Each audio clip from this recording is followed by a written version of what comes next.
छोटी सी उम्र में अपनी टांगों का यूज़ खो देना, वीक होने के कारण इनसिक्योर फील करना और फैमिली रिस्पॉन्सिबिलिटीज़ की वजह से स्पोर्ट्स छोड़ देना, ये चीज़ें किसी भी इंसान को तोड़ने के लिए काफ़ी हैं। पर लाइफ में कई ऐसे लोग भी मिलते हैं जो कुछ भी करके लाइफ की मुश्किलों को पीछे छोड़ देते हैं। आज हमारे साथ हैं एक ऐसे ही खिलाड़ी जिन्होंने लाइफ के चैलेंजेस को अपने रास्ते में नहीं आने दिया और अपनी मेहनत और लगन से इंटरनेशनल पैरा एथलेटिक्स में अपनी अलग पहचान बनाई। Asian para games gold medalist in javelin throw Neeraj Yadav. चलिए जानते हैं इनसे इनकी इंस्पिरेशनल जर्नी के बारे में।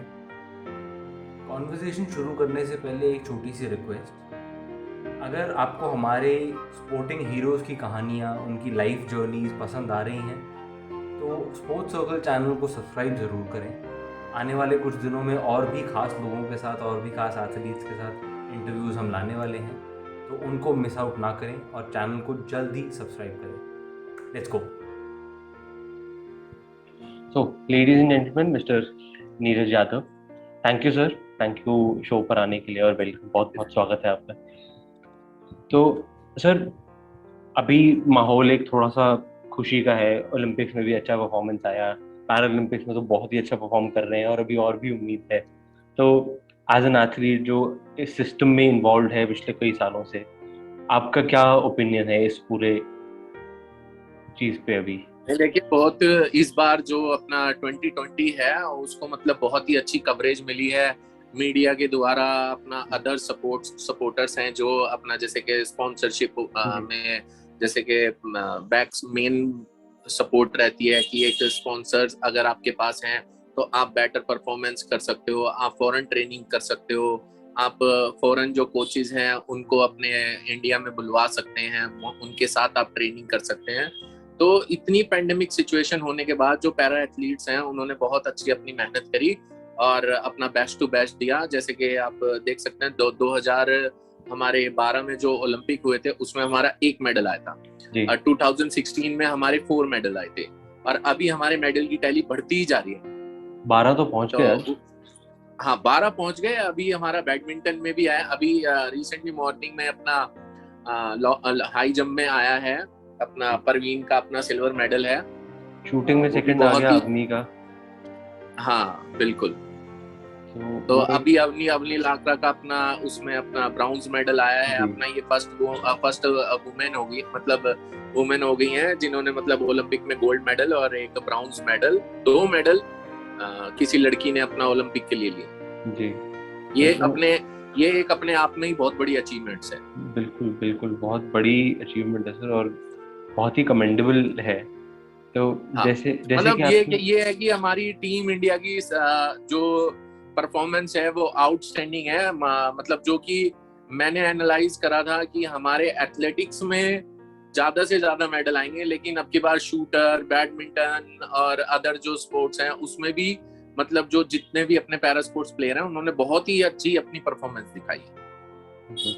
तो जैसे कि आपने बोला कि थोड़ा सा इम्प्रूव हुआ है इन टर्म्स ऑफ कवरेज और सपोर्ट किस तरह से इम्प्रूव हुआ है पिछले 4 सालों में, 2016 से 2020 के टाइम में? देखो, जब मैंने भी अपना 2015 में ही एथलेटिक्स स्टार्ट करा है और उससे पहले मैं अपना लॉन टेनिस खेला। मैंने बीच में अपना थोड़ा ड्रॉप करा, फिर मैंने बैडमिंटन अपना टेबल टेनिस स्टार्ट करा था। टेबल टेनिस में मैंने अपना नेशनल गोल्ड मेडल लिया है और फिर उसके बाद मैंने अपना 2015 में एथलेटिक्स स्टार्ट करा। क्या कि पहले जो हमें जो सपोर्ट मिलती थी, पहले हमें कोई सपोर्ट नहीं मिलती थी, ना ही अपना कोई स्पॉन्सर्स हैं, ना ही कोई अपना सपोर्ट करने के लिए है। तो जो कुछ भी करना है आपको खुद से करना है।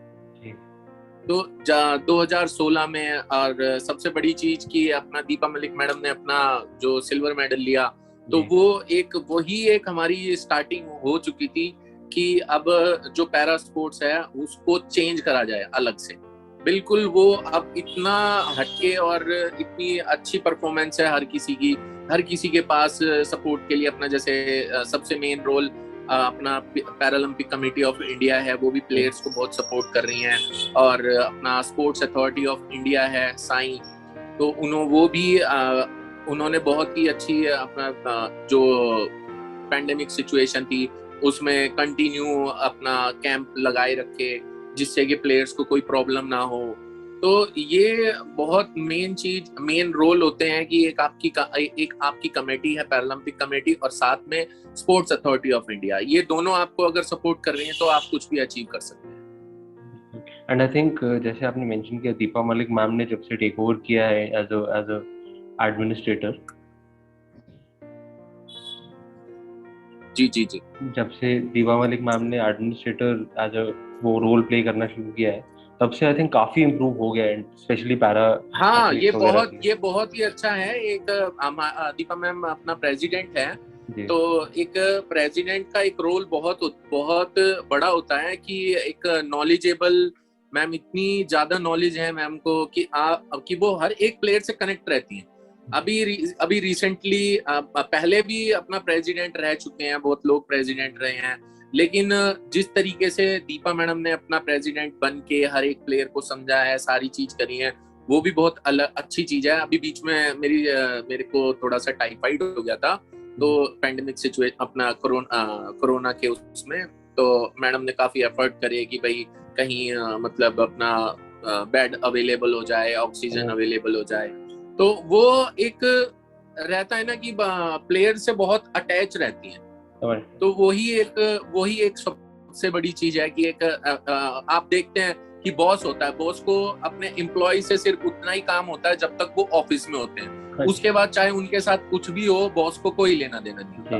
तो ये जब से अपने जो दीपा मैम है अपना ऑफिस में अपना प्लेयरों से लिंक रहती हैं, अपना ऑफिस खत्म होने के बावजूद भी हम मैडम से अपना बात कर लेते हैं 11 बजे, 11:30 बजे, 12 बजे, तो मैडम को कोई इस चीज का इशू नहीं होता। वो मतलब हमेशा हमारी कॉल्स को अटेंड करती हैं और बहुत ही अच्छे तरीके से प्लेयर्स को गाइड करती हैं। तो सर थोड़ा सा आपकी स्टोरी पे आना चाहूँगा। आपने मेंशन किया था कि स्पोर्ट्स में हमेशा से एक इंटरेस्ट रहा है, पहले लॉन टेनिस शुरू, फिर उसके बाद टेबल टेनिस, फिर उसके बाद जावलिन और एथलेटिक्स में। तो ये स्पोर्टिंग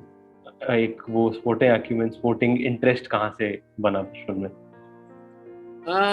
स्पोर्ट्स का इंटरेस्ट मेरे को शुरू से ही था, क्योंकि जो मेरे डैडी हैं वो भी अपना बचपन में अपना जवानी में उन्होंने वॉलीबॉल खेला है, तो और बैंक में गवर्नमेंट जॉब सर्वेंट थे मेरे डैडी।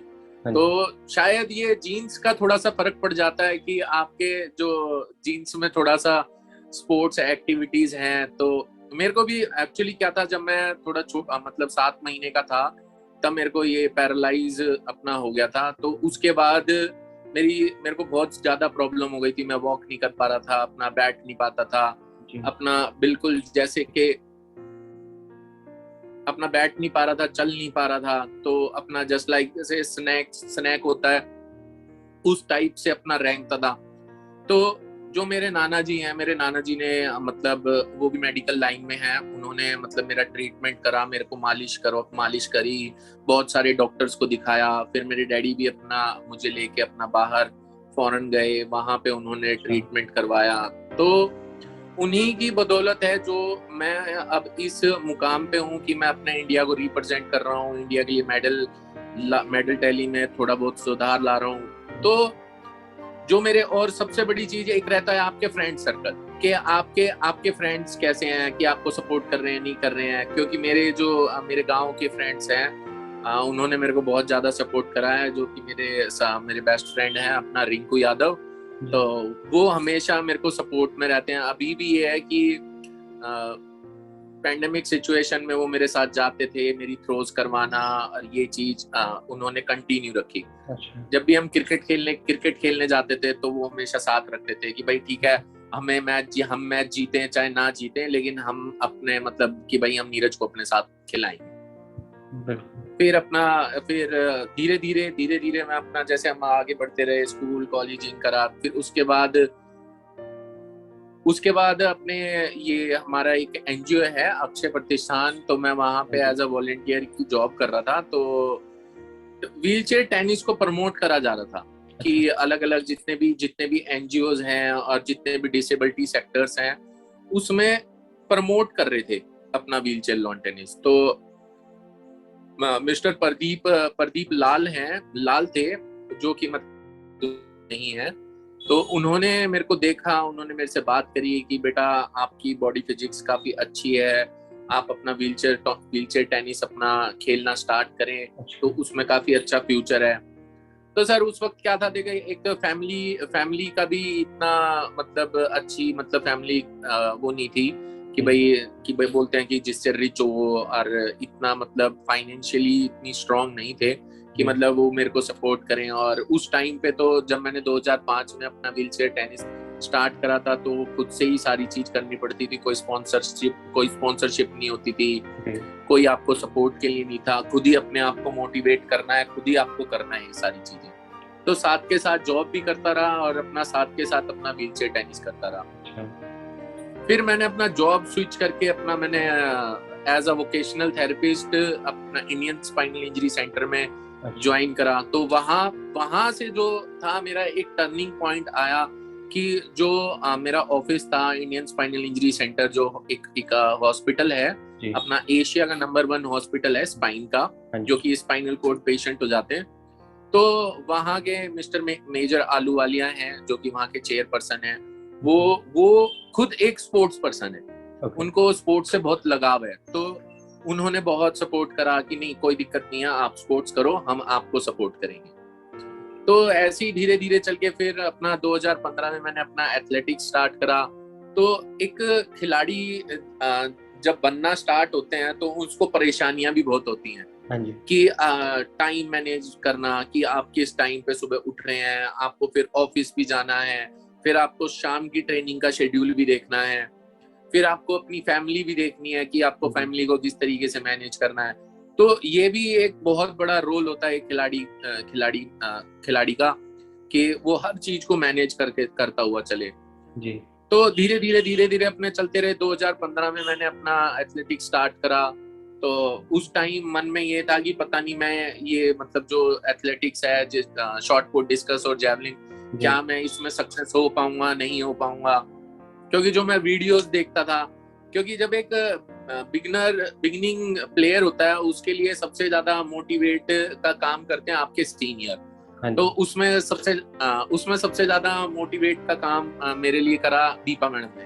क्योंकि क्योंकि मेरी जो पर्सनली वो है कि भाई आप मेरे से पूछें कि आपको मोटिवेट कौन करता है, आपका आइडियल कौन है, तो मेरी जो आइडियल है वो दीपा मलिक मैडम है। क्योंकि एक एज होती है कि आप एक गेम स्टार्ट करते हैं, कि आप 20 इयर्स के गेम स्टार्ट करते हैं, 16 इयर्स से गेम स्टार्ट करते हैं। दीपा मैडम को स्पाइनल की प्रॉब्लम हो गई थी सडनली एक ऐसी एज में आके, 40 के नियर अबाउट। तो इतनी एज में होने के बावजूद उन्होंने स्ट्रगल करा, उस स्ट्रगल को दिया स्पोर्ट्स में, धीरे धीरे कंटिन्यू करके, और अपने इंडिया के लिए अपना ओलंपिक में सिल्वर मेडल लेके आए। तो उनसे बड़ा तो आइडियल कोई हो नहीं सकता, मेरे लिए वही आइडियल है। मैंने खुद भी अपने आप को एक प्रॉमिस करा है कि भाई अगर मैं अपनी बेस्ट टू बेस्ट दूंगा तो मुझे दीपा मैडम जैसा ही बनना है। ओके। तो धीरे धीरे अच्छा लेवल है वो पहुंचना भी। हाँ, तो यही रहता है ना कि मेरे डैडी बोलते थे कि जब आप एक ऊंची सोच सोचते हो ना, तभी आप आगे सक्सेस के लिए जाते हो। कि आप अपनी सोच अगर छोटी रखोगे तो वो अचीवमेंट्स आपको बहुत देर में हासिल होगी। आप बड़ी सोच रखें और मेहनत अपनी जी जान लगा के करें तो अचीवमेंट्स आपके पास आएंगी। तो जैसे मैंने आपको बताया 2015 में मैंने एथलेटिक्स स्टार्ट करा, तो वीडियोस देखता था, YouTube पे वीडियोस देखता था कि कौन से प्लेयर हैं जो मेरी कैटेगरी में है, वो कितना थ्रो मार रहे हैं। अच्छा। तो जब मेरा फर्स्ट नेशनल था, तो फर्स्ट नेशनल मेरा बहुत ही टेंशन वाला था कि मुझे लग रहा था कि मैं अब एक फर्स्ट इवेंट में आया हूँ, नेशनल में अपना दिल्ली को रिप्रेजेंट कर रहा हूँ।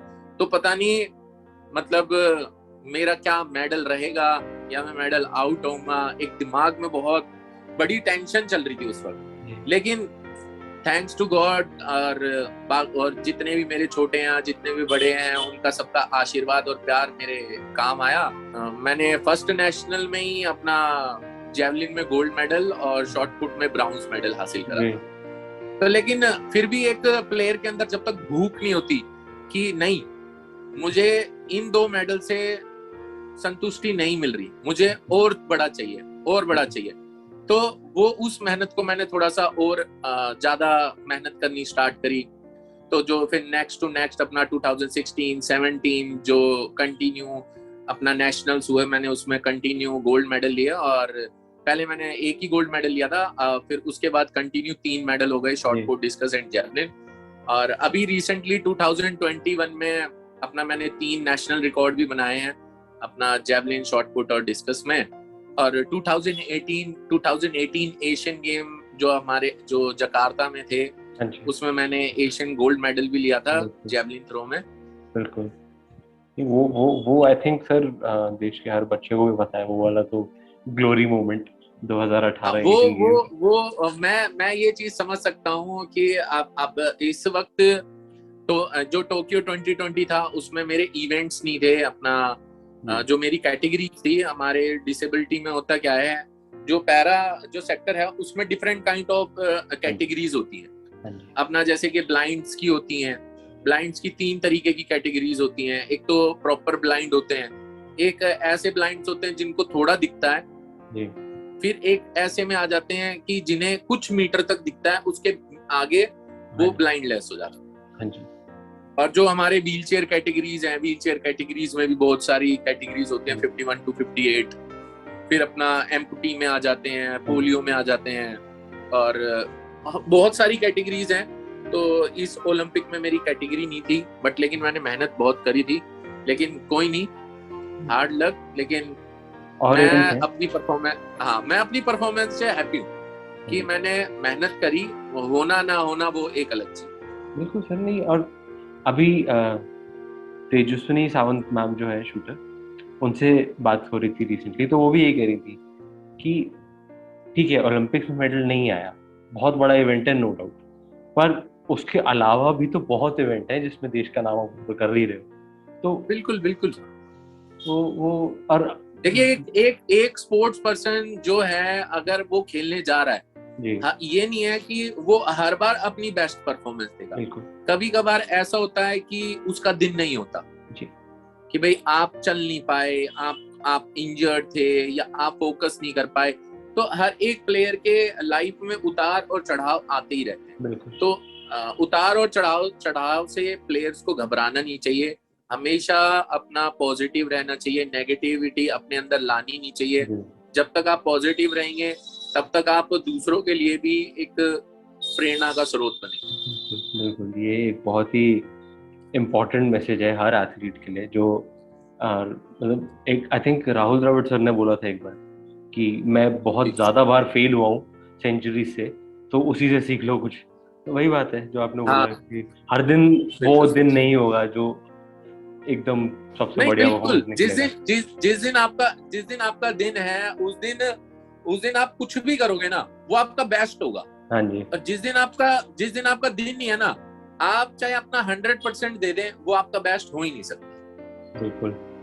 तो जब ये ऐसा होता है कि परफॉर्मेंस अच्छा नहीं निकला, या कई बार ऐसा होता है परफॉर्मेंस अच्छा निकला उसके बाद भी किसी और का और अच्छा निकला है उस दिन परफॉर्मेंस, तो वो जो डिसअपॉइंटमेंट होती है, ऐसे में आप उस डिसअपॉइंटमेंट को कैसे हैंडल करते हो? कभी कभार ऐसा होता है कि आपने बहुत मेहनत करी, आपको लग रहा है कि आप अपना बेस्ट करेंगे, लेकिन जब इवेंट में जाते हैं तब पता चलता है कि आपसे भी बेस्ट किसी ने कर दिया जी। तो उस वक्त ये अपना थोड़ा सोचने पे मजबूर हो जाता है प्लेयर कि उसने जो मेहनत करी, उस मेहनत में कुछ तो ऐसी कमी थी जो वो पूरी नहीं कर पाया, जो कि दूसरे प्लेयर ने कर दी कंप्लीट। तो उसी चीज को लेके हम वापस आते हैं, उसी चीज के ऊपर काम करते हैं, और फिर जो नेक्स्ट इवेंट आता है उसमें हम अपनी बेटर परफॉर्मेंस देते हैं। थोड़ा सा माइंड डिस्टर्ब जरूर होता है, लेकिन उस वक्त अपने माइंड को शांत रखना ही एक सबसे बड़ी चीज है। बिल्कुल सही। तो जैसे हमने भी बात की कि पहले नेशनल्स में आपका काफी अच्छा परफॉर्मेंस रहा अक्रॉस 3 डिफरेंट कैटेगरीज, जो कि 3 अलग अलग स्पोर्ट्स में गोल्ड मारना आसान नहीं है। मतलब सब जानते हैं ये। फिर जब इंटरनेशनल स्टेज पे आपने compete करना शुरू किया, जब अलग अलग इंटरनेशनल टूर्नामेंट्स में, तो वो किस टाइप का अलग से डिफरेंस और अलग एक्सपीरियंस रहा? हाँ जया, मैं आपको बताता हूँ, मेरा फर्स्ट इवेंट था दुबई ग्रैंड प्रिक्स। जी अब दुबई ग्रैंड प्रिक्स मेरा फर्स्ट इवेंट था 2016 में। जी तो मैं वहाँ पे गया था। तो उस वक्त मतलब इतना जैसे हेल्दी होते हैं इस टाइप का मैं नहीं था, अच्छा क्योंकि जब आप स्टार्ट करते हैं तो एक अलग आपकी बॉडी होती है, और जब आप एक टॉप एलीट प्लेयर बन जाते हैं तो आपका बॉडी लैंग्वेज और ये सारी चीज डिफरेंस हो जाता है। तो जब मैं वहां गया था, वहां पे मैंने देखा कि व्हील चेयर पे और भी प्लेयर्स हैं और वो आपसे बहुत ज्यादा तगड़े हैं। अच्छा हाँ, वो बहुत ही ज्यादा तगड़े हैं। तो एक हो जाता है ना कि सामने अगर आपके कोई तगड़ा प्लेयर बैठा है हाँ जी तो आपको अंदर से घबराहट होनी स्टार्ट हो जाती है कि नहीं, अभी आप इतने तगड़े नहीं हो, सामने वाला बहुत तगड़ा है। बिल्कुल तो जब उन्होंने अपना थ्रो, जब जो बड़े प्लेयर थे उन्होंने अपना थ्रो करा, तो जी जो एक्सपेक्ट मैं कर रहा था उन प्लेयर्स से कि भाई ये बहुत अपना बेस्ट टू बेस्ट करेंगे, लेकिन उन्होंने अपना बेस्ट नहीं करा।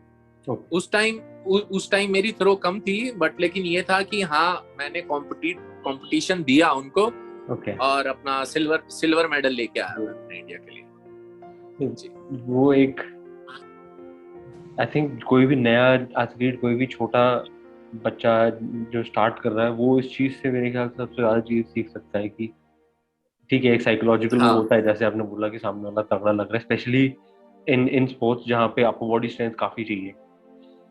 हाँ, नहीं, बट और सबसे सबसे बड़ी इस चीज में मैं आपको एक चीज बताऊंगा, जो आपके साथ ट्रेनिंग करते हैं, जो हाँ आपके जी फ्रेंड्स होते हैं, उनका एक बहुत बड़ा रोल होता है कि अब जैसे मैं बेंच प्रेस कर रहा हूँ, तो जी बेंच प्रेस करा, वो फेल हो गया, लेकिन जो आपके सपोर्ट में आपके जो दोस्त हैं वो जी आपको इंकरेज करते हैं, नहीं करना है, करना है, करना है, बिल्कुल करना है। तो उस चीज में अलग से जोश आ जाता है। तो जो हम बाहर जाके इवेंट करते हैं या कुछ भी करते हैं, तो जी वो सारी की सारी हमारी बैक सपोर्ट्स होती हैं, हमारे जो साथ हमारे साथ ट्रेनिंग करते हैं, हमारे फ्रेंड्स होते हैं वो। नहीं, तो वो एंड अगेन वो बहुत ज्यादा इम्पोर्टेंट है मेरे ख्याल से, क्योंकि वहां पे तो जैसे आपने अभी बोला कि वो एक दिन की बात है, वहां पे जाके उससे पहले जो प्रोसेस है वो बहुत ज्यादा इम्पोर्टेंट है।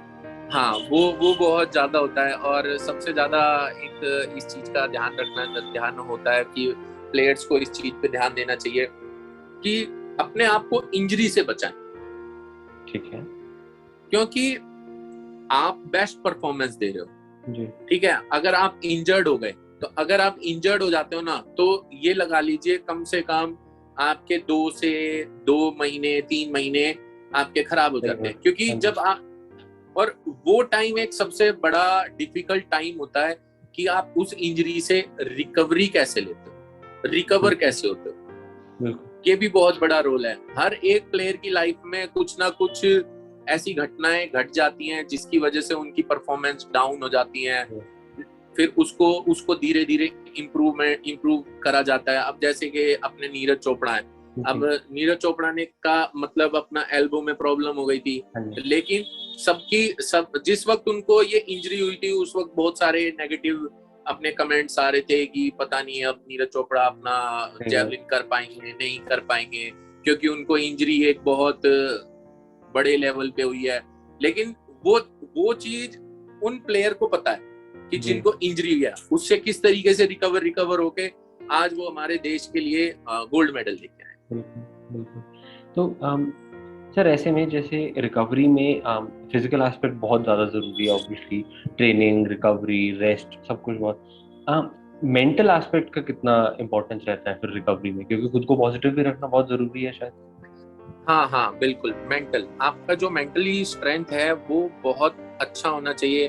आपको किसी भी चीज से घबराना नहीं चाहिए कि, और अपने आप को पॉजिटिविटी में रखना चाहिए कि आपको ये नहीं सोचना चाहिए कि आज आपसे ये नहीं हुआ, कल पता नहीं होगा नहीं होगा, नहीं, आप अपने दिमाग में रखो, और जिस टाइम आप रहते हो उस टाइम पूरा कूल माइंड होके अपनी उन चीजों को याद करना चाहिए कि जो चीजें हमारी गलत हो गई, ठीक है। जब हम खाली समय में अपनी उन गलतियों को सोचते हैं तब हम वो गलतियां दोबारा रिपीट नहीं करते। तो हर एक प्लेयर को ये चीज होनी चाहिए। और सबसे बड़ी चीज क्या, कभी भी आपके चाहे कॉम्पिटिटर आपके ही कंट्री का प्लेयर है तो जी, लेकिन हम जिस वक्त अपना इंडिया का पोडियम शेयर करते हैं तो हम वहाँ पे कंपटीशन हम दोनों का नहीं है, तो हम अपने इंडिया को रिप्रेजेंट कर रहे हैं, तिरंगे को रिप्रेजेंट कर रहे हैं। तो एक दूसरे को मोटिवेट करना चाहिए बिल्कुल। बहुत अच्छे से। जब तक आप एक दूसरे को मोटिवेट नहीं करोगे, इंक्रेज नहीं करोगे, तो आप जब एक दूसरे को हम इंक्रेज करते हैं ना, अपना उसको मोटिवेट करते हैं, तो जी, मेंटली जो स्ट्रेंथ होती है ना, वो मेंटली स्ट्रॉन्ग स्ट्रेंथ 100% से 200% पे चली जाती है। बिल्कुल। पिछला जो 1 डेढ़ साल रहा है सबका घर में बंद, स्पेशली पहले 6 महीने में तो ट्रेनिंग पे काफी इम्पैक्ट आया होगा, if I am not wrong. हाँ देखिए, जैसे कि अपना 2020 में ही अपना लॉकडाउन लगा था। जी, तो जिस वक्त अपना लॉकडाउन लगा था तो प्रॉपर स्टेडियम्स, जिम, अदर चीजें, सब चीजें बंद हो गई। बिल्कुल। तो अपना यही था कि 3 महीने अपने घर में रहना। तो उस वक्त हम यही सोचा, उस वक्त मेरी सोच यही थी कि अब क्या कर सकता हूँ, क्या कर सकता हूँ, मैं क्या कर सकता हूँ। तो वही था उस टाइम दिमाग में यही हो रहा था कि भाई ये पेंडेमिक सिचुएशन 3 महीने के लिए जाएगी, 4 महीने के लिए जाएगी, क्योंकि जो कोरोना के जो सिम्टम आ रहे थे वो हर एक बंदे को इफेक्ट कर रहे थे बिल्कुल। कि भाई उनका इम्यूनिटी सिस्टम खराब कर देना, बहुत कमजोरी ला देना। तो इस टाइप की, क्योंकि उस टाइम पे तो अपना वैक्सीन भी अवेलेबल नहीं थी। सही कि बात। सबसे मेन यही था कि जितनी आपने प्रैक्टिस करी है उसको आप सेव करो और अपने आप को कोरोना से बचाओ। बिल्कुल। तो मैंने अपने घर में ही अपना छोटा सा जिम बनाया, जिससे कि एक रहता है कि आप एक प्रॉपर अपने ग्रुप के साथ आप प्रैक्टिस कर रहे हो, हाँ जी, फिर आप अकेले प्रैक्टिस कर रहे हो, तो वो अकेली प्रैक्टिस हो नहीं पाती। आप जिस तरीके से ग्रुप के साथ मिलके करते हैं उस तरीके से आप कर नहीं पाते। बस ये है कि उस चीज को, जो चीज आपकी पीक लेवल पे है, उसको उसी पे ही स्थिर रखना, ये सबसे बड़ी चीज थी उस टाइम पे।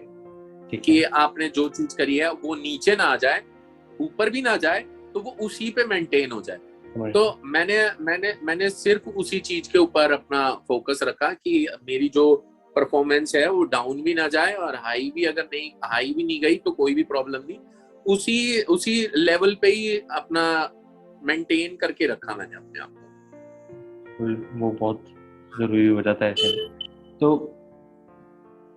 वो 3 4 महीने ऑब्वियसली जो बेसिक ट्रेनिंग कर पा रहे थे घर में, जो अपने जिम, उसके अलावा खुद को कैसे बिजी रख रहे थे? मूवीज वगैरह का शौक रखते हैं थोड़ा सा? हाँ, अब सबसे बड़ी चीज कि घर से बाहर जा नहीं सकते, हाँ जी। कुछ कर नहीं सकते, तो अपना वही अपना मूवीज, नेटफ्लिक्स, अब सबसे ज्यादा तो यही ऐप चले हैं, अपना हाँ, नेटफ्लिक्स, अमेजोन, हॉटस्टार और डिज्नी, यही इन्हीं के सहारे अपना निकाला। और फिर घर में अपने जैसे सदस्य हैं उनके साथ बैठ के बातें बातें करना, यही चीजें चली है। वो भी आई थिंक कैरम खेल ली। टाइम मिला फैमिली के साथ स्पेंड करने का, उससे पहले तो टूर पे ही टाइम निकल जाता होगा काफी हाँ अच्छा। हाँ, बिल्कुल बिल्कुल बिल्कुल, सही सही सही बोल रहे हैं आप। क्योंकि उस टाइम मतलब जब प्रैक्टिस पे रहते हैं तो बिजी बिजी रहता है शेड्यूल। अब ये टाइम था कि भाई पूरा ठीक है, घर में ही है, अपना फैमिली के साथ बैठे, फैमिली से बातें करना, भाई अच्छे अच्छे खाने बनवाना, वो खाना खा के अपना टाइम निकालना, फिर टीवी देख लेना। फिर और सबसे सबसे मजेदार वाली चीजें तो ये हुई, जो जो गेम हम बचपन में खेलते थे हाँ जी, वही गेम हमने खेले हैं। जैसे लूडो खेल लिया, बिल्कुल। अपना सांप सीढ़ी खेल ली। तो कैरम। यही था अपना, धीरे धीरे जो अपना टाइम निकला है अपना पेंडेमिक सिचुएशन वाला, तो यही अपना सबसे बड़े साथी अपना यही था। एक तो अपना घर का जिम और अपने सदस्य, लूडो, चेस, सांप सीढ़ी, नहीं, ये बिल्कुल सारी चीजें। बिल्कुल। तो किस तरह की मूवीज जनरली देखना पसंद करते हैं? मूवीज तो अपना ऐसा ऐसा ऐसा कुछ नहीं है, हॉरर मूवीज मतलब ज्यादा सही लगती हैं, अच्छा, और थोड़ा सा जो सस्पेंस टाइप मूवी होती है। समझ गया, हाँ। समझ गया। और अभी तो सबसे मतलब लॉकडाउन में तो मोस्ट फेमस अपनी मिर्जापुरी हुई है। अच्छा हाँ, वो भी तो लास्ट ईयर आया हाँ, था वो सीजन 2। वो सीरीज अपना सबसे टॉप, मतलब मिर्जापुर नंबर 1 ही रही है। उसी का इंतजार करते रहते थे, नेक्स्ट सीजन कब आएगा, नेक्स्ट सीजन कब आएगा। जी, पिछला वाला तो शायद 1 और 2 में काफी लंबा गैप था। लेट्स होप 2 हाँ और 3 में हाँ, इतना लंबा गैप ना हो, उम्मीद तो ये है। बिल्कुल तो बिल्कुल। टेनिस और एथलेटिक्स, ये दो स्पोर्ट तो ऑब्वियसली बहुत ही फेवरेट टाइप है। इन दोनों के अलावा कोई और स्पोर्ट देखना पसंद करते हैं? इन दोनों के अलावा मेरे को उसमें अपना कुश्ती में भी इंटरेस्ट है। अच्छा। हाँ, अब जैसे कि हम फ्रेंड्स हैं तो भाई अपना, जैसे मैं तो मतलब वॉक तो कर नहीं पाता हूँ, बैठे ही रहते हैं, तो भाई हम बैठे बैठे ही आपस में ही नीचे कुश्तियां करते रहते हैं। ये भी एक इंटरेस्टिंग टाइम निकालने का हाँ। जरिया है। तो बिल्कुल, कि भाई एक दूसरे को मतलब ब्लॉक करना, हाथ को रोकना, ये करना, पकड़ना, फोर्स लगाना, क्योंकि ये भी हमें पता है क्या, जो हमारा मेन गेम है उसके अलावा भी हमें बहुत सारे जो स्पोर्ट्स हैं वो करते रहने चाहिए। क्यों करते रहने चाहिए? क्योंकि क्योंकि जब हम एक पर्टिकुलर स्पोर्ट्स कर रहे हैं ना, अगर हम जैवलिन कर रहे हैं, डिस्कस कर रहे हैं, शॉट पुट कर रहे हैं, तो हमारी मसल्स क्या हैं, उन चीजों के यूज टू हो जाती है। बिल्कुल। वो मसल्स हमारी और जल्दी डेवलप नहीं हो पाती।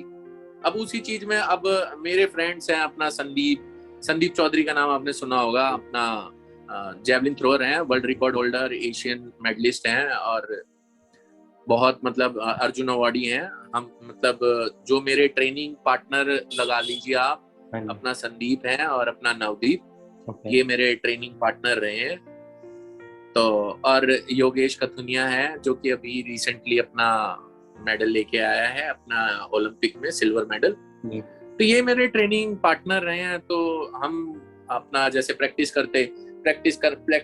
ओवर हो गई, प्रैक्टिस ओवर होने के बाद हम बास्केटबॉल खेलने चले गए कि अच्छा। चलो भाई बास्केटबॉल खेलेंगे। हाँ, फिर हम बास्केटबॉल भी खेलते थे। फिर कभी हमारा मन करता था कि नहीं, अब हमने बास्केटबॉल से हम बोर हो गए, तो अब हम बैडमिंटन खेलेंगे, तो फिर अच्छा। हम बैडमिंटन खेलते थे। फिर बैडमिंटन कंटिन्यू रहता था, फिर चेंज कर देते थे उस गेम को कि भाई नहीं अब। हाँ, और जब जैसे हम मैच में रहते थे, मैच में जैसे खाना वाना जी। खाते थे, लंच करते थे, डिनर करते थे, ब्रेकफास्ट करते थे, तो उससे पहले हम टेबल टेनिस खेल लेते थे अच्छा। कि भाई नहीं, 2-2 3-3 मैच हो जाए हमारे टेबल टेनिस के, तो मजा ही आ जाएगा। तो कभी कभार ये रहता था, कभी कभार जैसे संदीप जीत गया हाँ तो जी। फिर मैं जीत गया। तो ये जीत और हार मतलब कंटिन्यूअस मजा आता रहता था गेम में। फिर कभी कैरम बोर्ड खेल लिए, अच्छा। फिर कभी हमने ताश खेल लिए। तो मतलब अलग अलग मतलब एक्टिविटीज करते रहना चाहिए हर एक स्पोर्ट्स प्लेयर को। तो उससे हमारी मसल्स भी कब कौन सी डेवलप हो जाती है ना, तो पता नहीं चल पाता। और थोड़ा सा दिमाग का भी वो थोड़ा सा डिस्ट्रैक्शन भी होता है, थोड़ा सा रिक्रिएशन भी हो जाता है। हाँ बिकॉज हाँ, उसी वो स्पोर्ट के और बारे में अदर सोचते गेम रहोगे तो खेलने, फिर। हाँ बिल्कुल बिल्कुल, अदर गेम खेलने से ये रहता है कि आपका माइंड फ्रेश हो जाता है, बिल्कुल आपका स्ट्रेस लेवल एकदम कम हो जाएगा। बिल्कुल ये बिल्कुल। तो अभी सर, व्हाट नेक्स्ट? अभी हो गया, पैरालंपिक्स भी ऑलमोस्ट खत्म हो गया, हम आपको अब कब देख रहे हैं इन एक्शन? अब आप मेरे को नेक्स्ट एक्शन में देखेंगे आईवाज वर्ल्ड गेम, जो कि अपना पुर्तगाल में है। हाँ जी। अपना अक्टूबर 7 तारीख से अपना इवेंट स्टार्ट है, 7 से 13 मतलब अक्टूबर तक। तो आप मेरे को वहां पे एक्शन में देख सकते बढ़िया है, and I I wish you all the very very best वहाँ के लिए भी और आगे सारे टूर्नामेंट्स के लिए भी सर। हैं। फिर अपने बैक टू बैक टूर्नामेंट्स होते ही रहेंगे अपना। अभी अक्टूबर में आईवाज वर्ल्ड गेम है, फिर हमारे नेशनल्स हो जाएंगे, जी। फिर उसके बाद अपना वर्ल्ड चैंपियनशिप आ जाएगी, फिर उसके बाद एशियन गेम आ एशियन की जाएंगे। है, अगले साल एशियन हाँ हाँ, अगले साल एशियन गेम है। अभी वर्ल्ड चैंपियनशिप है, वर्ल्ड चैंपियनशिप भी जापान में ही है, जी। और जो एशियन गेम है वो चाइना में है। तो ये जो टूर्नामेंट्स हैं बैक टू बैक आते रहेंगे, और आप सबकी मतलब आशीर्वाद और दुआएं रही तो बिल्कुल सर। अपनी परफॉर्मेंस अब बहुत अच्छी होगी। बिल्कुल बिल्कुल। मैं रैप अप करने की तरफ चलता हूँ। एक लास्ट क्वेश्चन, जो भी नए बच्चे आ रहे हैं, जो भी नए एथलीट आ रहे हैं किसी भी डिसिप्लिन में, किसी भी स्पोर्ट में, उनके लिए आपका क्या एडवाइस है कि उस लेवल तक पहुंचने के लिए क्या करना है? देखिए, जो नए मेरे साथी हैं जो कि अभी खेलना स्टार्ट करेंगे, या जो खेल रहे हैं, जो मतलब अभी कंटिन्यू प्रैक्टिस में है, जो बिगनिंग में है, मैं सिर्फ उनसे एक ही चीज कहूंगा कि सिर्फ अपना पूरा पूरा फोकस अपने स्पोर्ट्स पे दें। अदर किसी की बातों ना सुने, क्योंकि देखिए, अलग अलग डायरेक्शन देने वाले बहुत मिल जाते हैं। कोई कहेगा कुछ करो, कोई कहेगा कुछ करो, लेकिन जो आप अपने लिए ठान लो उसको पूरा करे बिना आप पीछे मत हटो। कि एक एक छोटी सी एक कहावत है कि रसरी आवत जात से सिल पर पड़त निशान। तो करत करत अभ्यास के सिल पर पड़त निशान। तो वही है कि जब तक आप कंटिन्यू मेहनत नहीं करोगे तो सफलता नहीं आएगी। और भगवान भी उन्हीं लोगों की परीक्षा लेता है जो अपने आप को उनकी परीक्षा में सफल कर सके। बिल्कुल। तो मैं उनसे, अपने सारे छोटे भाइयों से कहूंगा कि अपना पूरा फोकस अपने गेम पर दें, अपना बेस्ट टू बेस्ट दें, और कभी भी डिमोटिवेट ना हो। हमेशा अपने आप को पॉजिटिव रखें। जब एक चीज है, आपको सक्सेस तभी मिलती है जब तक आपको एक हार ना मिल जाए। जी। और आप अपने अपने एक आइडियल लेके चलें कि भाई मेरे आइडियल ये है। जब तक आप अपने आइडियल नहीं डिसाइड करेंगे, आप अपने आइडियल्स को लेके साथ नहीं चलेंगे, तो आपकी अचीवमेंट्स और इन चीजों में थोड़ा सा रुकावट और ये चीजें होंगी। तो उनको फॉलो करो, ज्यादा से ज्यादा उनको फॉलो करो, उनकी एक्सरसाइज, उनसे बात करो, अपने फ्रेंड सर्कल है, आपके जो सीनियर्स हैं उनसे बात करो। तो जब तक आप एक दूसरे से कनेक्ट नहीं होंगे, तब तक आपको ज्यादा नॉलेज नहीं मिलेगी। जितनी ज्यादा आप बातें करोगे, जितने ज्यादा आप एक दूसरे से पूछोगे कि इस चीज में कैसे है, इस चीज में कैसे है, तो वो सबसे बेस्ट होगा। आई थिंक ये बहुत ही एक स्ट्रॉन्ग पीस ऑफ एडवाइस है सारे नए एथलीट्स, एस्पायरिंग एथलीट्स के लिए sir. Thank you so much sir, thank you so much. आप आए, हमसे बात की, अपनी स्टोरी शेयर की और काफ़ी अच्छे अच्छे एडवाइस भी शेयर किए एथलीट्स के लिए, नए और existing. Thank you so much and I hope आपको भी अच्छा लगा ये इंटरेक्शन। जी बिल्कुल। एंड मैं I wish you all the very best आगे सारे टूर्नामेंट्स के लिए। एंड फिर से ये जल्दी ही फिर से एक करेंगे इंटरेक्शन नेक्स्ट टाइम मेडल के साथ। जरूर सर।